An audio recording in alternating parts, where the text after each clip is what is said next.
चलिए, आपका स्वागत है आपका चैनल भूगोल के रंग में। हम लोग पढ़ रहे हैं क्लास 12th का second book. First video first class का अपलोड हो गया मेरे यूट्यूब चैनल में। अब इसका पार्ट 2 हम लोग पढ़ेंगे, जो भी बिंदु में छूटी हुई है। तो हम लोग जनसंख्या घनत्व तक पढ़ लिए थे। अब हम लोग पढ़ेंगे जनसंख्या के वृद्धि। तो हम लोग स्टार्ट करते हैं। जनसंख्या वृद्धि कहते किसे हैं? तो जनसंख्या वृद्धि दो समय बिंदुओं के बीच किसी क्षेत्र विशेष में रहने वाले लोगों की संख्या परिवर्तन को कहते हैं। यानी कह सकते हैं कि दो समय, यानी कि दो अलग अलग समय होगा। जैसे हम लोग जनगणना 2001 और 2011, ये दो समय हो गया। तो 2001 के अनुसार 102 करोड़ और 2011 के अनुसार 121 करोड़ जनसंख्या भारत की है। तो इन दो समय अंतरालों में जो भारत की जनसंख्या बढ़ी है, उसी को बोलेंगे जनसंख्या वृद्धि। यानी दो समय अंतरालों में जनसंख्या वृद्धि जो हुई वो परिवर्तन हो गया, जनसंख्या में परिवर्तन हो गया, तो उसको हम लोग बोलेंगे जनसंख्या वृद्धि। ठीक है, अब हम लोग आगे चलेंगे। जनसंख्या को वृद्धि को प्रतिशत में, याद रखिएगा, जनसंख्या वृद्धि दर को प्रतिशत में व्यक्त किया जाता है। किसमें किया जाता है? प्रतिशत में। ये आपका क्वेश्चन की पॉइंट है, इसको आप लोग याद रखिएगा। जनसंख्या वृद्धि दर के प्रमुख दो घटक है। पहला है प्राकृतिक, नेचुरल, दूसरा है अभिप्रेरित। प्राकृतिक के अंतर्गत आता है जन्म दर और मृत्यु दर। खास करके जनसंख्या वृद्धि में जन्म दर और मृत्यु दर ज्यादा प्रभावित करती है। दूसरा अभिप्रेरित, इसके अंतर्गत प्रवास को शामिल किया जाता है। लोग एक स्थान से दूसरे स्थान पर प्रवास कर जाते हैं, माइग्रेट करते हैं, तो वो भी जनसंख्या वृद्धि को प्रभावित करती है। ठीक है, उसके बाद भारत की जनसंख्या के वार्षिक वृद्धि दर 1.64% है। याद रखिएगा, ऑब्जेक्टिव क्वेश्चन के लिए मस्ट है। यानी कह सकते हैं कि भारत की जनसंख्या के वार्षिक वृद्धि की जो दर होता है औसतन, वो 1.64% है। उसके बाद जनसंख्या, एक और आता है कि जनसंख्या के दुगना होने का समय, इसको थोड़ा सा समझिएगा ध्यान से। जनसंख्या दुगना कब होता है?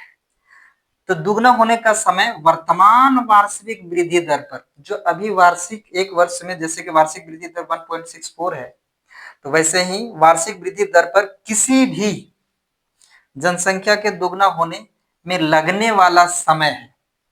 कैसे समझेंगे इसको? हम लोग थोड़ा इसको अलग ढंग से उदाहरण के माध्यम से समझते हैं। जैसे कि एक जनसंख्या मान लिया जाए कि 100 करोड़ है, तो 100 का दुगना कितना होता है भाई? 100 का दुगना 200 करोड़। यहां से यहां तक पहुंचने में क्या समय लगेगा? तो कभी जनसंख्या एक ही बार तो नहीं बढ़ गया 100 से 200, अब ये क्रमिक रूप से बढ़ा होगा। माने कि कभी बढ़ा 110 करोड़, 120 करोड़, 135 करोड़, 150 करोड़, 160 करोड़, 190 करोड़, उसके बाद आ गया 200 करोड़। ठीक, तो कितना समय लगा? 1 साल, 2 साल, 3 साल, 4 साल, 5 साल, 6 साल। यानी कि 1 करोड़ से जनसंख्या 200 करोड़ होने में 6 साल का जो समय लगा, उसी को बोलते हैं, उसी समय को बोलते हैं हम लोग कि जनसंख्या के दुगना होने वाला समय।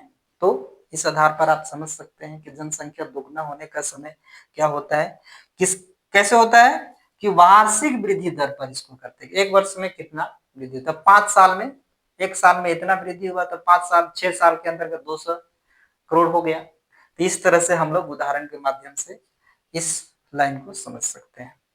अगला आता है भारत की जनसंख्या की दशकीय वृद्धि दर, यानी 10 वर्षों के अंतराल में जो दशकीय वृद्धि दर है वो 17.64% है 2001 2011 जनगणना के अनुसार। ठीक है, दशकीय वृद्धि दर जो 10 वर्षों के अंतराल में, जैसे 2001 जनगणना से 2011 जनगणना हुआ 10 वर्षों के अंतराल में, तो इस 10 वर्षों के अंतराल में जो जनसंख्या में वृद्धि हुई उसके अंतर्गत हम लोग देखते हैं कितना वृद्धि हुई, 17.64%। ठीक है, ये भी आएगा, कैलकुलेशन करेंगे, इसका एक फॉर्मूला होता है दशकीय वृद्धि दर निकाला कैसे जाता है। तो इसमें है P2 माइनस P1 बटे P1 इंटू 100। कहने का मतलब होता है P1 क्या होता है, तो आधार वर्ष की संख्या, और P2 होता है वर्तमान वर्ष की जनसंख्या। तो अभी इसको हम लोग उदाहरण देकर के समझेंगे, उदाहरण से यहाँ से भी हम लोग समझेंगे। तो यहाँ है कि दशकीय वृद्धि दर, दशकीय वृद्धि दर निकालेंगे, बराबर क्या होता है P2, यहाँ पे सूत्र होता है P2 मतलब हो गया कि आधार वर्ष, इस फॉर्मूला पे। तो आधार वर्ष कौन हो गया भाई, ये सॉरी P1 जो है, P1 जो है वो आधार वर्ष और P2 जो है वर्तमान वर्ष। तो P2 कौन सा है वर्तमान वर्ष, तो हम लोग पढ़ रहे हैं आंकड़ा 2011 आंकड़ा के अनुसार, तो 121.01 ये सूत्र होता है, माइनस 102.86 बटे 102.86 गुना 100, ऐसे हम लोग निकालते हैं। अब इसको करेंगे तो यहाँ पर आएगा 18.15 बटे 102.86 गुना 100, तो आपका आ जाएगा 17.64%, ये वाला, समझ गए। तो ये हो गया कौन सा, दशकीय वृद्धि दर। तो इस तरह से आप लोग फिर एक बार रिवीजन करते हैं इसको कि जनसंख्या वृद्धि के अंतर्गत जनसंख्या वृद्धि दो समय बिंदुओं के बीच किसी भी क्षेत्र की विशेष रहने वाले लोगों की संख्या परिवर्तन को कहते हैं। जनसंख्या वृद्धि दर को प्रतिशत में व्यक्त किया जाता है। जनसंख्या वृद्धि दर को दो समय घटक होते हैं, पहला है प्राकृतिक, दूसरा अभिप्रेरित। और प्राकृतिक के अंतर्गत होता है जन्म दर, मृत्यु दर। अभिप्रेरित के अंतर्गत प्रवास को शामिल किया जाता है। भारत की जनसंख्या के वार्षिक वृद्धि दर 1.64% है। जनसंख्या की दोगुना होने का समय वर्तमान वार्षिक वृद्धि दर पर किसी भी जनसंख्या के दोगुना होने में लगने वाला समय है, जो हम लोग यहाँ पर उदाहरण के तौर पे पढ़े। ठीक, उसके बाद भारत की जनसंख्या की दशकीय वृद्धि दर 17.64% है 2011 जनगणना के अनुसार। दशकीय वृद्धि दर निकालने का ये फॉर्मूला है, आप लोग इतना माइंड में रखिएगा। इसी को हम लोग कंटिन्यू करते हैं। तो चलिए, हम लोग पढ़ रहे हैं जनसंख्या वृद्धि, कुछ बातें चर्चा कर चुके हैं। अब हम लोग देखेंगे कि भारत में जनसंख्या वृद्धि विगत एक शताब्दी यानी 100 वर्ष में भारत में जनसंख्या वृद्धि को 4 प्रस्थाओं में बांटा गया है या पहचाना गया है। तो इन चारों प्रस्थाओं को हम लोग देखेंगे अलग अलग अवधि के रूप में, और जानेंगे कि जनसंख्या वृद्धि दर कैसा रहा। तो चलते हैं हम लोग 1901 से लेकर के 2011 तक 100 वर्षों की अवधि है, जिसको कुल 4 प्रस्थाओं में बांटा गया, प्रावस्था क, प्रावस्था ख, प्रावस्था ग और प्रावस्था घ। इसमें अवधि भी दे दिया गया है। प्रावस्था क आपका 1901 से 1921 तक, प्रावस्था ख 1921 से 1951 तक, प्रावस्था ग 1951 से 1981 तक, प्रावस्था घ 1981 से 2011 तक। अब हम लोग देखेंगे कि प्रावस्था, इन चारों प्रस्थाओं में जनसंख्या का वृद्धि दर किस प्रकार रहा। तो यहाँ पहले इसको हम लोग समझ लेते हैं। देखते हैं क्या कि जनगणना वर्ष 1901 में वृद्धि दर का आंकड़ा उपलब्ध नहीं हुआ। 2011 में जो जनसंख्या का वृद्धि दर था वो 5.75 5.75% रहा। 1921 में 0.31 हो गया, यानी कि यह वृद्धि दर प्लस में था 1911 में, 1921 में माइनस में चला गया। क्या कारण रहा हम लोग यहाँ पे जिक्र करेंगे। उसके बाद देखते हैं 1931 में जनसंख्या का वृद्धि दर 11.60 रहा। उसके बाद देखते हैं कि इधर में सारे में जनसंख्या का वृद्धि दर जो है वो प्लस में ही दिखाई दे रहा है। तो चलिए अब हम लोग इन प्रस्तावों को डिटेल विस्तार रूप से जानते हैं। तो प्रावस्था क इसका समय अवधि है 1901 से 1921 के बीच में। इसको याद रखिएगा, वेरी वेरी इंपॉर्टेंट है। इस प्रावस्था को रुद्ध अर्थात मंद वृद्धि का काल भी कहा जाता है। यानी कह सकते हैं कि वृद्धि तो हुआ लेकिन रुद्ध हुआ, धीरे धीरे हुआ। तो इसलिए ये आपको पूछेगा कि मंद वृद्धि का काल किसे कहा जाता है, तो प्रावस्था, किस प्रावस्था को कहा जाता है, प्रावस्था क। अवधि पूछ देगा तो 1901 से 1921 के अवधि। इसमें हम लोग देखते हैं 1911 से 1921 के दौरान, ये वाला 1911 से 1921 के दौरान ये वाला जो टाइम था 10 साल का, इसमें जो था 5.75 से जीरो आ गया, माइनस में आ गया। यानी कि कह सकते हैं कि ऋणात्मक हो गया, वृद्धि दर घट गई। ठीक है, अब घटी क्यों, इसका हम लोग देखेंगे कि इसका कोई ना कोई कारण तो रहा होगा। तो घटा है इसका यहाँ पे कारण, यहाँ पे निम्नलिखित रूप से दिया हुआ है, जिसमें उच्च जन्म दर, उच्च मृत्यु दर, जिसके अंतर्गत देखा गया क्या कि 1911 से 1921 के बीच में भारत में जनसंख्या का जो वृद्धि दर में जन्म दर जो था वो हाई था और डेथ रेट जो था वो भी हाई था। फलस्वरूप क्या हुआ, जनसंख्या तेजी से घटती चली गई। ठीक है, दूसरा कारण यह रहा कि निम्न स्वास्थ्य एवं चिकित्सा सेवाएं की कमी रहा। ठीक है, स्वास्थ्य सेवाओं की जो कमी जो थी वो पूरा कमी महसूस की गई, जिसको हम लोग देखते हैं कि निम्न स्वास्थ्य एवं चिकित्सा सेवाएं भी इसका मुख्य कारण रहा। निम्न स्वास्थ्य एवं चिकित्सा संस्थाएं सेवाएं, यहाँ से यहीं तक कर देते हैं कि निम्न स्वास्थ्य एवं चिकित्सा सेवाएं, यानी चिकित्सा और स्वास्थ्य की जो सेवा जितनी मिलनी चाहिए थी लोगों को इस 1911 से 1921 के बीच में, उतनी सेवाएं नहीं मिल पाई। फलस्वरूप जन्म भी ज्यादा लेते थे, मर भी ज्यादा जाते थे। बच्चे जितना जन्म लेते थे जितना ज्यादा, उतना ज्यादा मर भी जाते थे।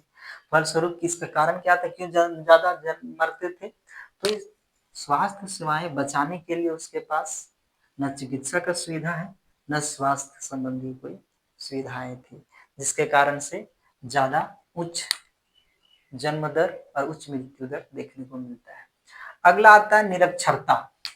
लोग पढ़े लिखे भी कम थे, निरक्षर थे, तो जिसमें लोगों को चिकित्सा स्वास्थ्य के प्रति ज्यादा ध्यान नहीं देते थे, जान नहीं पाते थे।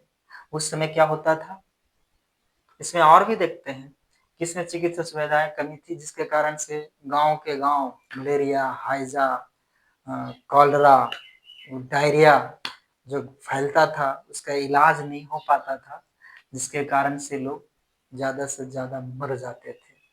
भर पेट भोजन भी नहीं मिल पाता था, स्वास्थ्य ठीक नहीं होता तो कुपोषण का शिकार हो जाते थे। इसके अंतर्गत निरक्षरता, लोग पढ़े लिखे भी कम थे, तो उस समय निरक्षरता एक बहुत बड़ा जनसंख्या के ऋणात्मक वृद्धि दर में बहुत बड़ा रोल अदा किया। उसके बाद जो लोगों को आधारभूत आवश्यकताएं थी, जो चाहिए थी, वो नहीं मिल पाई, जिसके कारण से जनसंख्या में ऋणात्मक वृद्धि दर दर्ज की गई। बस में फिर एक बार चर्चा करते हैं कि प्रावस्था काल में 1901 से 1921 की अवधि को माना जाता है। इस प्रावस्था को रुद्ध अर्थात मंद वृद्धि का काल कहा जाता है। इसमें 1911 से 21 के दौरान ऋणात्मक वृद्धि दर दर्ज की गई, जिसका मुख्य कारण निम्न है: उच्च जन्म दर, उच्च मृत्यु दर। अगला है निम्न स्वास्थ्य एवं चिकित्सा सुविधाएं, जिसके कारण से लोगों को अच्छी इलाज नहीं हो पाते थे, बीमारियों से लोग ग्रसित होकर के मर जाते थे। उसके बाद निरक्षरता, लोग पढ़े लिखे भी कम थे, और जितने भी आधारभूत आवश्यकता चाहिए थी वो भी कमी थी। यानी कह सकते हैं ये जो बातें हो रही है, जिसमें भारत अंग्रेजों के अधीन था, गुलाम था, उस समय इन सारी सुविधाओं की घोर कमी थी। ठीक है, आगे चलते हैं हम लोग प्रावस्था ख। 1921 से 1951 की अवधि इसको माना जाता है, और इस प्रावस्था को स्थिर वृद्धि का काल कहा जाता है। इसका अर्थ क्या हुआ कि वृद्धि एकदम रुक सा गया? नहीं, अगर रुक जाता तो स्थिर कहाँ से होता, वृद्धि कहाँ से लिखते? तो वृद्धि हो रहा है, लेकिन प्रावस्था क की तुलना में कम हो रहा है, धीरे धीरे हो रहा है। क्यों हो रहा है? इसका भी मेन कारण होगा, इसमें जो कमी थी, स्वास्थ्य चिकित्सा की कमी जो थी, इसमें क्या हो गया कि सुधार हो गया, स्वास्थ्य में सुधार हुआ, स्वच्छता में सुधार हुआ, जिसके कारण मृत्यु दर कम होने लगी। जो मलेरिया फैलता था, हैजा, कॉलरा, डायरिया, तरह तरह की बीमारियां पर काबू पाया गया, जिससे लोगों को या बच्चों को मृत्यु से बचाया जाने लगा, लोग मरने कम लगे, है ना। इससे चलते क्या हो गया, वृद्धि वृद्धि तो हो रहा है, लेकिन स्थिर रूप में हो रहा है, धीरे धीरे हो रहा है।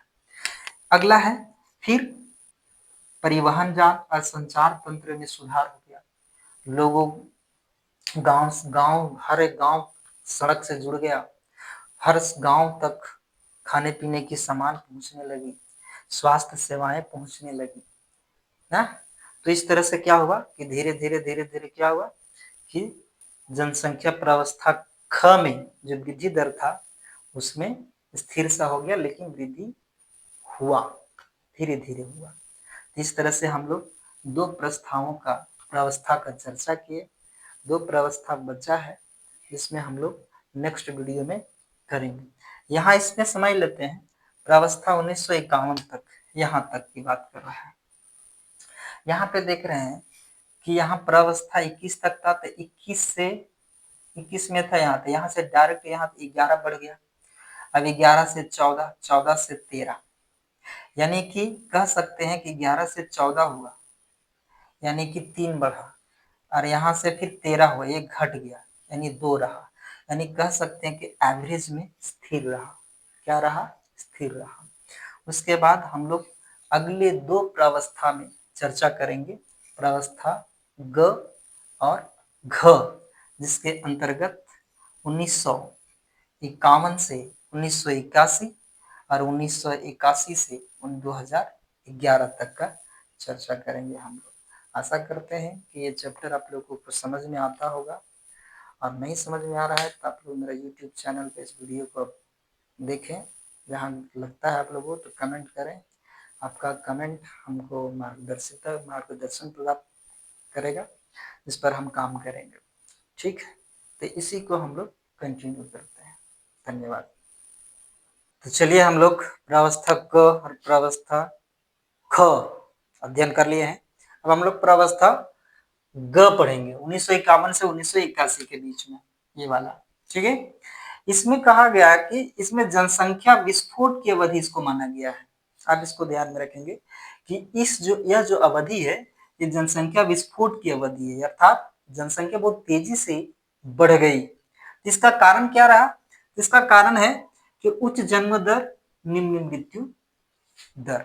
जन्म ज्यादा लिया, मर गए कम। कहने का मतलब है कि जन्म दर बच्चों का ज्यादा रहा और मृत्यु दर कम हो गया। क्यों कम हो गया? क्योंकि अब जो है सारी फैसिलिटी, स्वास्थ्य सुविधाएं, चिकित्सा सुविधाएं, परिवहन जाल, ये तो द्वितीय प्रावस्था ग में ही हो गया था, लेकिन उसमें और कार्य किए गए, जिसमें केंद्रीकृत नियोजन लाया गया केंद्र सरकार के माध्यम से, उसके माध्यम से विकासात्मक कार्य हुए, हर एक क्षेत्र में विकास किया गया, जिससे देश की अर्थव्यवस्था में सुधार हुआ, जिससे लोगों की जो जीवन की दशा थी वो बदल गई। अर्थात कह सकते हैं ये आजादी की बात कर रहा है, जब अंग्रेज छोड़ के चले गए, भारत जब आजाद हो गया, तो उस समय की अवस्था हम लोग देख रहे हैं। इसके परिणाम स्वरूप क्या होगा कि जनसंख्या में प्राकृतिक वृद्धि दर उच्च और वृद्धि दर उच्चतर हुई, यानी कि प्राकृतिक वृद्धि उच्च हुआ और वृद्धि दर जो था वो उच्चतर हुई। ठीक, तो इस तरह से इन सारी चीजों की सुविधा हो जाने से ये परिणाम देखने को मिला। अगला इसका कारण, इसके अंतर्गत कारण क्या रहा कि तिब्बतियों की, बांग्लादेशियों, नेपालियों, पाकिस्तानियों के प्रवास के कारण भारत में जनसंख्या में वृद्धि हो गई। ठीक है, तो यहाँ पर हम लोग ये बातें ध्यान देंगे। इसमें जनसंख्या विस्फोट की अवधि किसे कहा जाता है, तो 1951 से 1981, प्रावस्था ग को। अगला आता है प्रावस्था घ, 1981 से 2011 की अवधि। इस अवधि को घटती वृद्धि का काल कहा जाता है, यानी इसमें जनसंख्या घट गई, अर्थात पूरी तरह से अब लोग साक्षर हो गए, पढ़ लिख गए, विवाह की आयु में बढ़ोतरी हो गई है, तो इसमें जनसंख्या समझने लगे कि फैमिली प्लानिंग के तहत कि बच्चों का अंतराल क्या होना चाहिए, कितने बच्चे रहने चाहिए ना। जनसंख्या वृद्धि फलस्वरूप क्या हो गया, वृद्धि तो रहा लेकिन घटती हुई, किसके मुकाबले, जो प्रावस्था हम लोग 3 पहले पढ़ चुके हैं उसके मुकाबले ये प्रावस्था जो है वो घटती हुई नजर आई, अर्थात इसे घटती हुई वृद्धि का काल कहा जाता है। इसके बाद पहला कारण इसके अंतर्गत था कि विवाह के समय में औसत आयु में वृद्धि होना। विवाह, पहले बाल विवाह होता था, उसमें सुधार हुआ, सरकार द्वारा 18 वर्ष कर दिया, अब तो वर्तमान में लड़कियों के लिए 21 कर दिया गया है, लड़कों के लिए पूर्व में 21 था, अब उसको बढ़ाकर 23 कर दिया गया है, जो कि अच्छी है। उसके बाद शिक्षा, स्त्री शिक्षा में सुधार हुआ, नारी सशक्तिकरण के तहत नारियों को पुरुषों के साथ कदम में कदम मिलाने के लिए शिक्षा करने देना जरूरी है, ताकि बराबर अधिकार भी मिल सके। और अभी के वर्तमान समय में नारी पुरुषों के साथ कंधे से कंधा मिलाकर हर क्षेत्र में काम कर रही है। तो उसी के बदौलत जो है जनसंख्या क्या हो गई कि वृद्धि जो है वो घट गई। किस अवस्था में, चौथी प्रावस्था में। ठीक है, तो यहाँ पर हम लोग देख लिए जनसंख्या विगत 100 वर्षों में जनसंख्या वृद्धि को 4 प्रावस्था में देखे, प्रावस्था क, प्रावस्था ख, प्रावस्था घ, प्रावस्था घ, इन चारों के किस अवधि के रूप से जाना जाता है, इसके कारण क्या रहा। आगे कुछ अन्य महत्वपूर्ण जनसंख्या वृद्धि के पक्ष हैं जो कि हम लोग देखेंगे। ठीक है, जनसंख्या वृद्धि हम लोग चल रहे हैं, तो जनसंख्या वृद्धि के अन्य महत्वपूर्ण पक्ष हम लोग देख रहे हैं, जिसमें से देखा गया कि किशोरों की वृद्धि हो गई, यानी हमारे जो जनसंख्या है भारत में उसमें किशोर वर्ग के जो जनसंख्या है उसमें वृद्धि हो गई।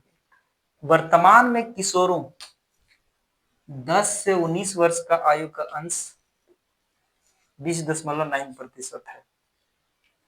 ठीक है, यानी किशोर वर्ग कितने उम्र के बच्चे को शामिल किया जाता है, 10 से 19 वर्ष के उम्र वाले, जिसके प्रतिशत भारत की जनसंख्या में कितनी है, 20.9%, जिसमें किशोर है 52.7% 2011 जनगणना के अनुसार, और किशोरियां यानी कि बच्चियां 47.3% 2011 के अनुसार।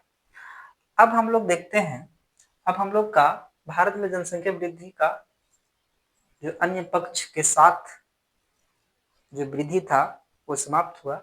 अब हम लोग देखेंगे जनसंख्या वृद्धि में क्षेत्रीय विभिन्नता है, लोकल से लोकल एरिया में किस प्रकार से विभिन्नता है हमारे जनसंख्या वृद्धि।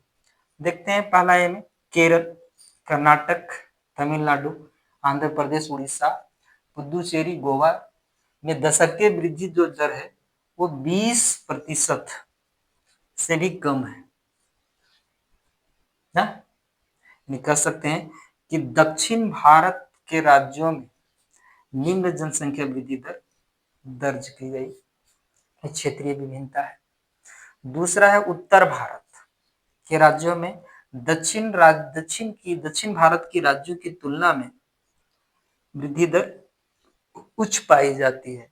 इसमें से प्रमुख राज्य हैं गुजरात, महाराष्ट्र, राजस्थान, पश्चिम बंगाल, हरियाणा, उत्तर प्रदेश, उत्तराखंड, मध्य प्रदेश, सिक्किम, असम, पश्चिम बंगाल, बिहार, छत्तीसगढ़, झारखंड में औसतन वृद्धि दर 20 से 25% है। अर्थात कह सकते हैं कि दक्षिण भारत की तुलना में उत्तर भारत में जो जनसंख्या का वृद्धि दर है क्षेत्रीय के अंतर्गत वो 20 से 25% है और दक्षिण भारत में मात्र कितना था 20%। इसके आगे वर्ष 2001 से 2011 के दौरान सभी राज्यों में और केंद्र शासित प्रदेशों में पिछले दशक यानी 1991 से 2001 की तुलना में वृद्धि दर धीमी रही है। ठीक है। उसके बाद उत्तर प्रदेश, महाराष्ट्र, बिहार, पश्चिम बंगाल, आंध्र प्रदेश, मध्य प्रदेश में यानी कि इस दशक यानी 2001 से 2011 के दशक में जनसंख्या, चलिए हम लोग जनसंख्या वृद्धि पढ़ रहे हैं। अब जनसंख्या वृद्धि को नियंत्रित करने के उपाय भी देख लेते हैं। वृद्धि तो हो गई ना, अब हम लोग उसको उपाय ढूंढेंगे, नहीं तो फिर पता चला कि देश में जनसंख्या ही जनसंख्या, इतना लोड बढ़ गया जो पृथ्वी की वहन क्षमता वैसे भी कम होती चली जा रही है और भी कम हो जाएगी। तो यहाँ देख रहे हैं कि पहला उपाय क्या हो सकता है। तो पहला है कि विवाह की आयु में बढ़ोतरी करनी होगी। पहले क्या था कि महिलाओं को, बच्चियों को बाल विवाह के रूप में कर दिया जाता था, जिसमें मानसिक या शारीरिक परिपक्वता का अभाव होने के कारण जनसंख्या अत्यधिक तेजी से बढ़ जाती थी। तो यहाँ पर आयु में बढ़ोतरी यानी कि पहले 18 था अब 21 कर दिया गया है। ठीक, जरूरी है। दूसरा है महिला साक्षरता को बढ़ाना होगा। अब सभी महिला पढ़े लिखे होने चाहिए ना, पढ़ लिख करके अपने आप को, अपने अधिकारों को, अपने स्वास्थ्य को सब समझेंगी और बच्चों का अंतराल भी रख पाएंगे। इससे मानसिक और शारीरिक दोनों परिपक्वता को समझने में भी आसानी होती है। स्कूलों से ड्रॉप आउट को खत्म करना, जो बच्चे स्कूल नहीं आ रहे हैं, जो घर में रहते हैं, ठीक है, तो उस बच्चों को ड्रॉप आउट बच्चे कहे जाते हैं। एडमिशन हुआ ही नहीं, उनका अनेक कारण भी हो सकता है, आर्थिक स्थिति खराब होने के कारण भी हो सकता है। दूसरा, गार्जियन ध्यान नहीं दे रहे हैं, ये भी कारण हो सकता है। तो अब सरकार ने इसके प्रति बहुत सारे कानून भी बनाया है, बहुत सारे स्कूलों में सुविधाएं भी कर, जैसे मिड डे मील खाना का प्रबंध, कपड़ा, ड्रेसेस, साइकिल, स्कॉलरशिप, किताब, कॉपियां, बैग, ये सारी सुविधाएं दे दी ताकि बच्चे ड्रॉप आउट न रहे, समाप्त हो जाए, कोई बच्चा छूटे ना, सभी बच्चे स्कूल में पढ़े। उसके बाद चौथा आता है स्वास्थ्य सुविधाएं बढ़ानी होगी। अभी भी स्वास्थ्य सुविधाएं है लेकिन आम आदमी, गरीब आदमी तक पहुंच जितना होना चाहिए उतना नहीं हो पाया है। उसका अनेक कारण भी हो सकता है, गरीबी भी हो सकती है, या तो फिर सुदूरवर्ती क्षेत्र में हो सकता है जहाँ पे सड़कें के अभाव है। लेकिन ये वर्तमान समय में अभी ये सारी सुविधाएं धीरे धीरे बहुत तेजी से चल रही है, फिर भी इस सुविधा को बहुत तेजी से बढ़ाने की जरूरत है, जिससे जनसंख्या नियंत्रण किया जा सकता है। गर्भ निरोधक उपायों को अपनाने के लिए लोगों को जागरूक करना होगा। अब देखते हैं कि बच्चों का अंतराल नहीं समझ पाते हैं, एक माता हो या पिता हो, तो खास करके माताओं को या स्त्रियों को गर्भ निरोधक जो दवाइयां आता है उसको खाने से बच्चे का अंतराल रखा जा सकता है और उस क्षेत्र में जागरूक करना होगा, खास करके ग्रामीण इलाका में, ग्रामीण क्षेत्रों में बहुत जरूरी है ताकि जनसंख्या नियंत्रित किया जा सके। इसके अलावा हम लोग देखते हैं कि भारत सरकार ने किशोर वर्ग को उपयुक्त शिक्षा प्रदान करने के लिए कुछ नीति भी बनाई है। तो पहला नीति है राष्ट्रीय युवा नीति 2014। ये क्वेश्चन भी आता है कि राष्ट्रीय युवा नीति कब बना, 2014 में। इसमें क्या क्या बातें ध्यान में रखी गई? यह नीति फरवरी 2014 में शुरू हुआ। उसके बाद इसमें 15 से 29 वर्ष के आयु वर्ग के बच्चों को या व्यक्तियों को शामिल रखा गया ताकि ये लोग क्या करें कि ये अपने अंदर अपनी जो पूरी क्षमता है ना, जो उसमें उसके अंतर्गत प्रतिभा है, उसको सक्षम बनाना, काबिल बनाना। पढ़ लिख ले जाएंगे, है पूरी क्षमता उसकी डेवलप हो जाएगी तो कहीं भी वो बेरोजगार नहीं रहेंगे। अपने आप जहां भी जाएंगे वो काम करके अपनी पूरी क्षमता गुण के अनुसार अपने आप को ढाल लेंगे और फिर जो देश में बहुत सारी समस्याएं आती है, जो कहीं ना कहीं जनसंख्या वृद्धि पर प्रभाव पड़ता है, उस पर नियंत्रण होगा। उसके बाद कौशल विकास उद्यमिता नीति 2015 यह है। इस नीति का प्रमुख उद्देश्य क्या था? तो देश भर में हो रही कौशल से संबंधित गतिविधियां एक मानक रूपरेखा प्रदान करता है। अब देखिएगा कि भारत सरकार के माध्यम से कौशल विकास की प्रोग्राम चलाया गया है, जिसके तहत युवाओं या युवतियां हो, आपका सिलाई हो, मोबाइल बनाना हो, इलेक्ट्रॉनिकल काम हो या कुछ भी काम हो, फ्री में कंप्यूटर हो, सिखाया जाता है ताकि उसके अंतर्गत स्किल डेवलप हो सके। स्किल डेवलप करके उसके अंतर्गत एक रोजगार लायक एक बना दिया जाता है, जिसके माध्यम से वो बेरोजगारी की समस्या नहीं होती है, जिसके कारण समस्या जो है वो जनसंख्या वृद्धि को नियंत्रित करने में अपने आप को इतना कैपेबल हो जाते हैं कि उसमें कहीं ना कहीं इसका आंशिक रूप से प्रभाव पड़ता है, तो ये सक्षम बनाती है। ये हम लोग देखें कौशल विकास नीति। इसके आगे हम लोग देखेंगे अब जनसंख्या संगठन, इस वीडियो का लास्ट टॉपिक।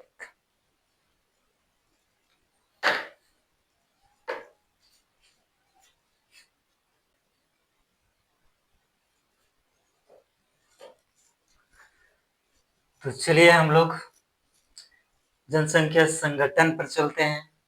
इसी चैप्टर का अगला बिंदु है जनसंख्या संगठन। जनसंख्या संगठन निम्न प्रकार से है, जैसे युवा व लिंग का विश्लेषण, दूसरा में है ग्रामीण नगरीय संगठन, भाषाई संगठन, धार्मिक संगठन, व्यवसायिक संगठन, वैवाहिक स्थिति, साक्षरता और जनजातियां। ये आपके इतना 8 प्रकार के संगठन नहीं है, इनमें से कुछ 4 या 5 है आपके का बुक में, तो उसी का अध्ययन करेंगे। ठीक है, तो उसमें से हम लोगों को पहला है ग्रामीण नगरीय संगठन। इसके अंतर्गत देखते हैं, इसमें हम लोग क्या देखेंगे मूल रूप से कि ग्रामीण क्षेत्र और नगरीय क्षेत्र दोनों जगह जनसंख्या का बसाव किस रूप में है। ठीक है, तो वहां देखेंगे हम लोग जनसंख्या का ग्रामीण और नगरीय विभाजन निवास के आधार पर होता है कि कितने लोग निवास कर रहे हैं नगर में और कितने ग्रामीण में, तो उसके आधार पर बांटा जाता है। भारत की कुल जनसंख्या का 68.8% गांव में लोग रहते हैं, ग्रामीण क्षेत्रों में। ठीक है ना, कितना याद रखिएगा, 68.8% ग्रामीण की बात कर रहे हैं। आगे आइए, ग्रामीण क्षेत्र कहते किसे हैं? तो जहां पे प्राथमिक क्रियाएं की जाती है, कृषि हो गया, खनन हो गया ना, मछली पकड़ना हो गया, पशुपालन हो गया, ये सारे क्या आ जाएंगे? प्राथमिक क्रियाकलाप। ठीक है, तो वैसे क्षेत्र क्या कहलाएंगे? ग्रामीण। नगरीय क्षेत्र किसको कहेंगे?